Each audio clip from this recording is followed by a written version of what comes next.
fact that, where we have evidence, we have a lot of evidence of continuity. We don't know what that reflects back in time. When you look at some of the glooskap stories and things like that, they're talking about things like,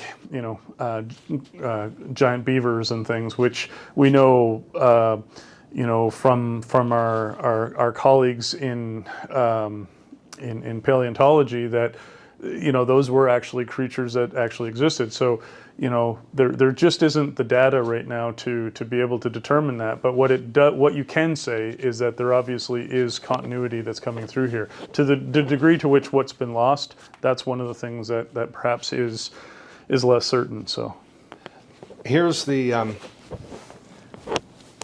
big question. Is there something along the lines of Egyptian brain surgery or knee repair that you think indigenous people had in North or South America that has been lost? Do you have any evidence of something startling like that? Well, not being an expert on those things, I think I'd leave them to other folks. But I mean, there certainly is, there is lots of evidence of people suffering severe injuries and then going on to recover and dying of probably natural causes. And so there are examples of that. In terms of what type of treatment, if they're a non-invasive treatment, then they're not going to leave any archaeological evidence anyways. And so these are the kind of questions where I think it just underlines why working with traditional knowledge holders is key to, and likely, this is the kind of research that needs to happen in the nations themselves in order to infer this evidence, because what type of physical evidence would be preserved if you had a mended bone or you had a repair that is less invasive than perhaps, there's lots of evidence in Europe of folks who didn't survive trepanations and all the rest of it as well. And so, that's usually when we know we can point to that was an intervention meant to try to save somebody's life. They didn't survive it.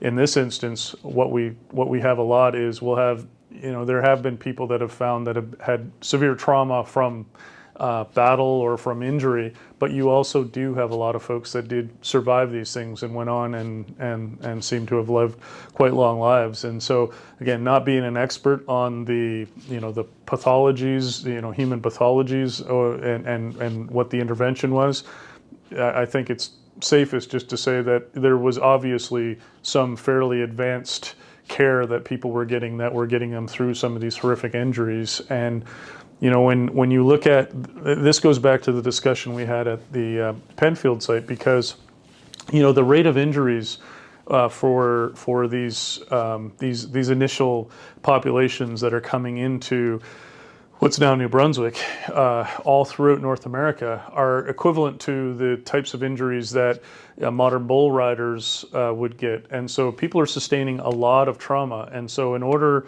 to actually maintain those populations and also to allow people to not just survive, but to also be able to pass on their knowledge and their genes to the next generation, there must have been some real expert care that they were getting, because if it's a broken leg, you don't just walk away from obviously something like that. There's a period in which your family or your family group or your tribe or whatever are looking after you, but then there's a rehabilitation period until you get up to that, up and healthy and again. And so what it suggests is, no surprise that these folks had complex and robust social structures so that they could actually account for these kind of things. And those are likely the things that are the pressures for changing, an evolution of technology, the same way that, that other species might evolve. Humans have the ability to evolve their technology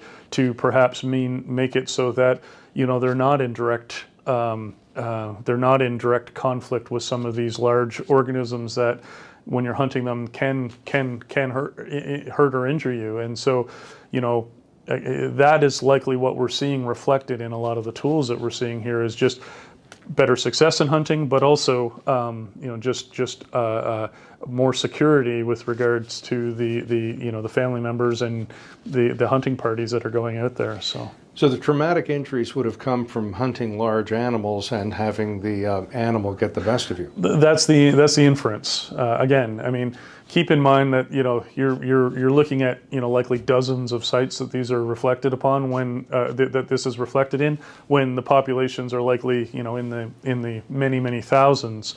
And so how accurately that reflects, it's just when the individuals were studied in the past, it was found that they had a lot of incidents of injury, and that's what it's inferred to be from. I mean, it could be from conflict, could be from whatever, but it's almost and with the technology that they had, these short thrusting spears, you can likely people are getting in much closer vicinity to some of these animals, which, I mean, again, it still happens these days where even hunters who are using bows or even firearms, sometimes even wounded animals will turn on them. And so, the ability to put some distance between you and those and your quarry or your prey is certainly looks like it's what's reflected, because you go from your 3 to 6 meters to 10 to 30 meters to 100 meters over time in terms of the technology, just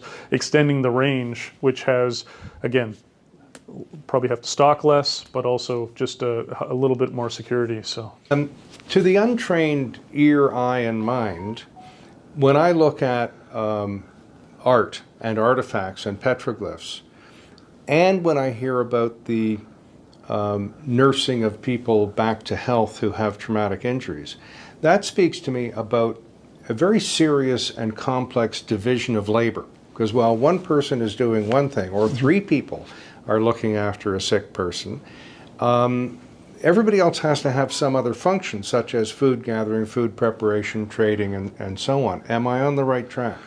Well, potentially, and I think there you're getting into behavior and social structures and all these things that can be inferred from the tools they use. But if you look at the modern equivalent, trying to infer our social structure or our family structure based on the material remains that are left after a house fire, that's where we have to be cautious. I mean, the oral traditions and the traditional knowledge and some of the ethnographic accounts by early explorers are probably, much more useful in terms of inferring what those look like. I mean, certainly, they're shamans, healers. There have been, the oral traditions certainly indicate that there were these specialists in certain areas. And, human nature is that not everybody, certain people have propensities for certain things. And so whether there are, and there are a lot of really great questions that have come out in the last 20 years about, whether there's these gender divisions that we see in Western civilizations are actually, particularly saw in the prior to the last decade or so, were that acute in the past, because there's lots of suggestions that in some societies that isn't the case, and whether it's a patrilineal or a matrilineal society, all of these kind of things. The archaeology is not going to be the answer for those things. It's clearly the ethnographies and the oral traditions and the traditional knowledge holders that are the folks that are much better placed to be able to see whether or not the archaeology actually provides any evidence of this rather than the opposite. I mean, even looking at ceremonial beliefs, how people choose to be buried. I mean, archaeologists have often interpreted a lot of meaning to these things. But if you are not steeped in the actual culture yourself, it's fraught with misinterpretations. And so there, and again, I think in addition to just the ethics of working with this material, it's that type of material without direct involvement from the communities. Even more importantly, it's you are, we are not experts in this material, or most of us are not experts in this material, and it really does take someone who's got both the archaeological experience, but also either the partnership or they themselves are someone who is one of these traditional knowledge holders to try to, put some meaning to these objects and to the behaviors that they represent. So, 2 more guesses. If you have a division of labor that is sophisticated, you must have a sophisticated negotiation system where one party says, I'll go get the food while you tend to the fire, while someone else makes a petroglyph and another person looks after a sick relative. That's a pretty multi-party negotiation is taught at Harvard, and it's difficult. The second thing I would infer is the care of family members with traumatic injuries means a value placed on life. Yep. And I'm not sure there are societies that don't, but I bet there are societies that don't as much as some others do. But those are the two things I infer. Am I on the right track there? Well, yeah, and I actually think that we actually have, again, knowing much more about the ethnographic evidence than any of the traditional knowledge. If you just go based on the ethnographic evidence, there's considerable evidence of that, because, when the European nations start arriving, they're actually dealing with other nations. They're negotiating settlements, treaties with these individuals. And when you look at Europeans who actually interacted and had a more fulsome understanding and describe what they're seeing, these are confederacies. These are almost confederacies of states. And internal to those states, there are divisions of responsibilities. There are specialization in terms of the Romans always had that perception that if you were one of the consuls, you would also lead the army. Well, you could argue that the chief or the head person in a community here was not necessarily going to be the person leading the warriors. And there's lots of accounts of people actually electing who the head of their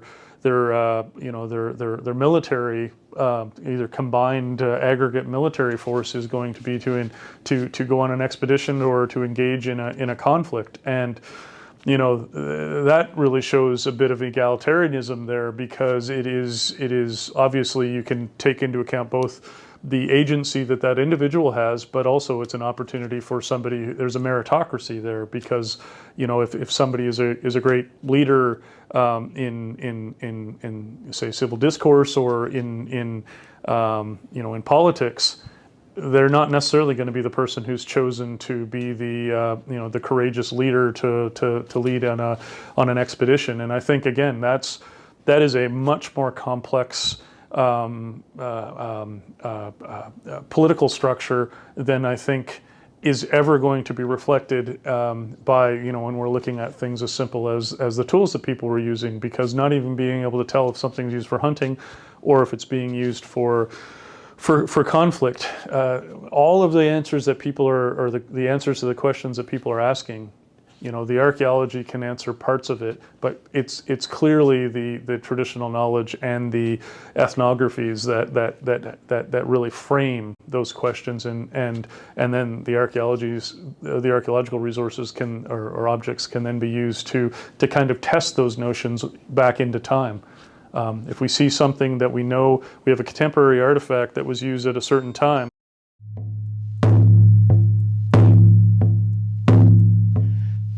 An el sol